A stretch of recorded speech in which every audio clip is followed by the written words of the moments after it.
Sabe aquele personagem cheio de elementos carnavalescos desnecessários? No mundo da arte isso é chamado de overdesign.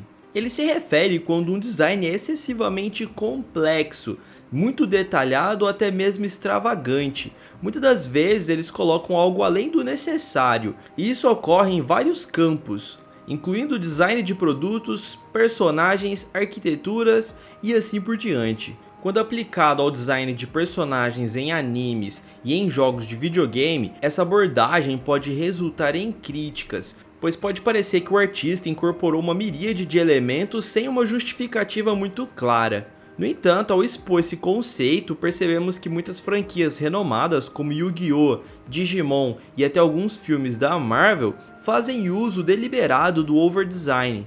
Nesse vídeo eu vou buscar analisar mais a fundo essa abordagem do design de personagens e veremos o motivo dos artistas usarem essa forma de arte e quais as consequências disso.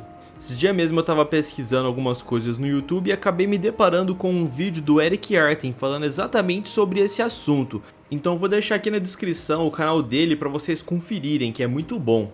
Mas antes, não deixa de se inscrever no canal caso não seja inscrito e também deixa um like para motivar a gente a continuar trazendo vídeo para vocês. Ao analisarmos o overdesign, é crucial compreender que essa abordagem não se resume a uma simples tentativa de chamar atenção. Porque acontece muito isso, os artistas usam muito exagero para que a sua arte tenha algum tipo de diferencial. E pode ser que eles usam isso de vários métodos diferentes, como por exemplo o exagero anatômico ou simplesmente pela adição de vários itens que sequer faz sentido ali no desenho.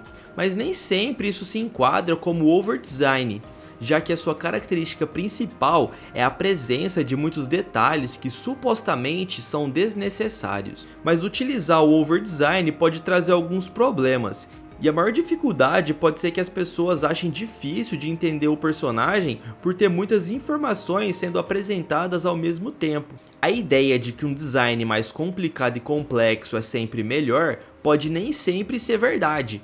Um personagem com muitos detalhes até chama bastante atenção ali no começo, mas isso pode fazer com que a pessoa logo se esqueça. Isso porque o nosso cérebro costuma ignorar muitos detalhes, e ele foca nas coisas que são mais diferentes e chamativas. Então se lembrar de um personagem não depende apenas de ter muitas coisas ali presentes nele, mas sim de ter detalhes especiais que deixam ele marcado. Vamos dar uma olhada em alguns personagens famosos de animes e também dos videogames que tem o overdesign presente neles.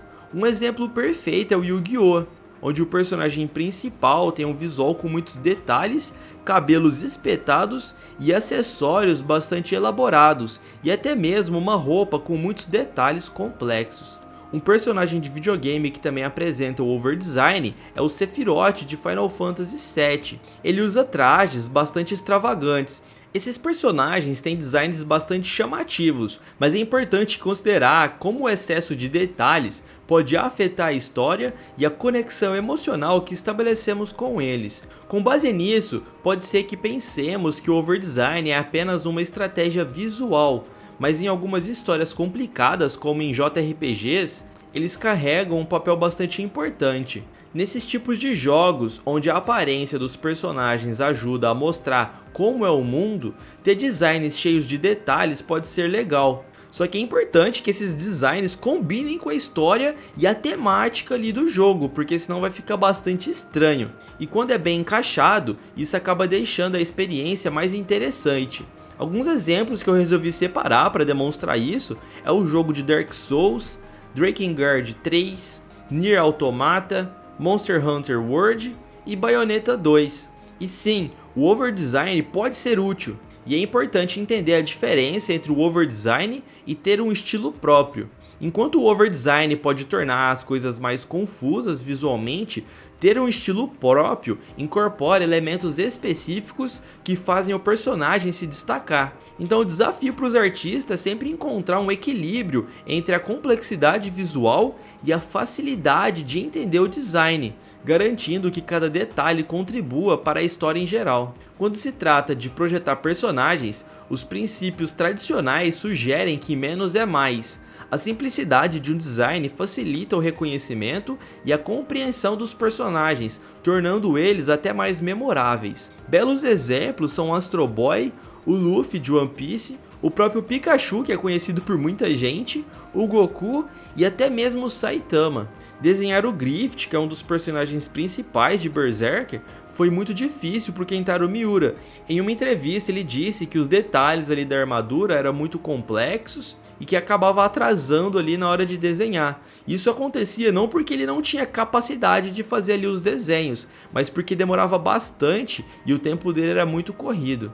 Então a pergunta que surge é se o overdesign, por sua natureza, ele é prejudicial para as obras e se ele deve ser evitado. Mas como a gente já viu aqui no vídeo, depende muito do contexto.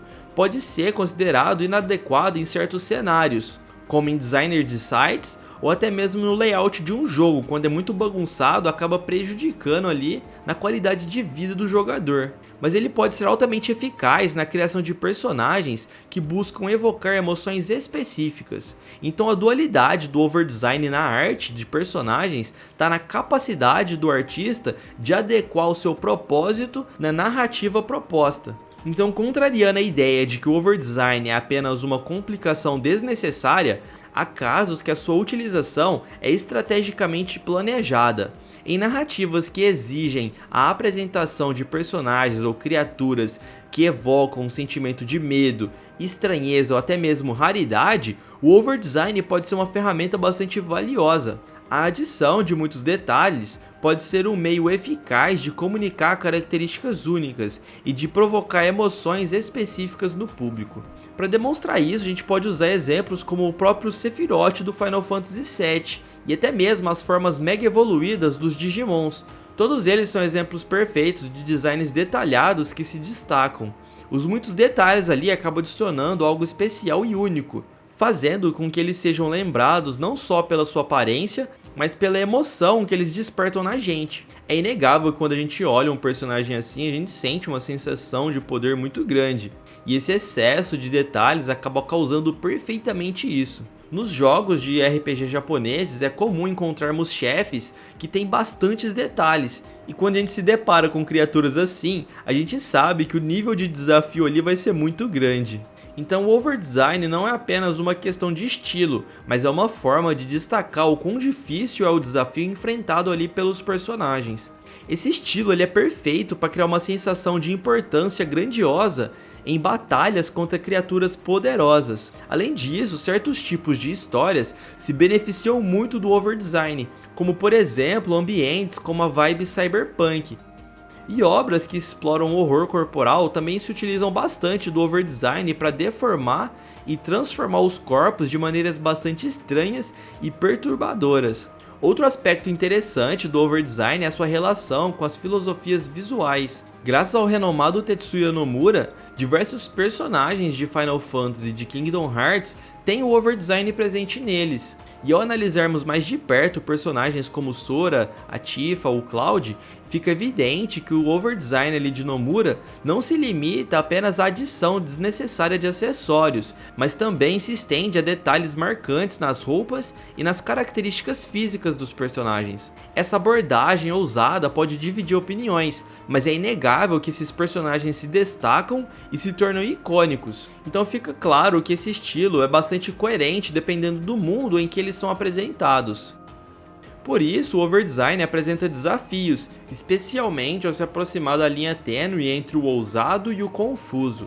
É nesse ponto que a habilidade do artista em equilibrar elementos visuais se torna bastante importante. E ultrapassar essa fronteira pode resultar em personagens que, ao invés de serem visualmente cativantes, acaba se tornando difícil para a audiência compreender.